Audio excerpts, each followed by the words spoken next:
Hi, so now we are going to see how we can use Postman to test if our APIs are working or not using our GenQE platform. So basically, currently we are on a local host, and to test this API, we need to go to our GenQE platform and need to create a pod. Uh, so I have already created a pod for AI to AI testing, and I need to get the IP address of this pod. So to get IP address, I will copy IP address of this port from here, and then I will go to the postman and I will replace the local host link with our IP address of the pod, and we will keep the port as same to test this API.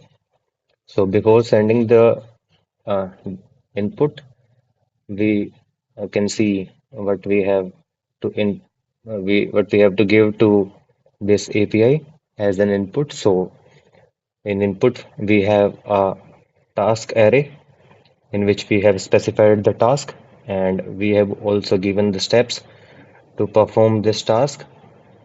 And after that, we have also mentioned the user setting and also provided the test case context.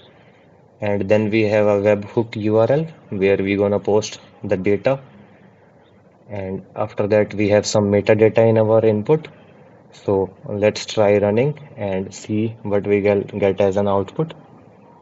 So after running, let it run. So we get status OK, mean everything is fine, and we get an array as an input which is containing a task ID. So we got this task ID from our execute API. So we will copy this, and the status now is pending for this task, and we will go to the task status API and provide this task ID as an input to this second API. So this will be the input for this second API, and we also need to repeat the same. We need to change the link for the second API also with the IP address of our pod. We can replace it here. And again, we're going to keep the port as similar, and we are passing the task ID which is generated by our execute API to the task status API. And now we're gonna post this data to our task status API. So task status API returns us the current status of the task of this particular test case. And also we got some steps to perform and also user settings and status is complete for this task. So we got status OK. So this means this second API, which is task status, is also running. Then we will go to the third API and check whether if it is working or not for us.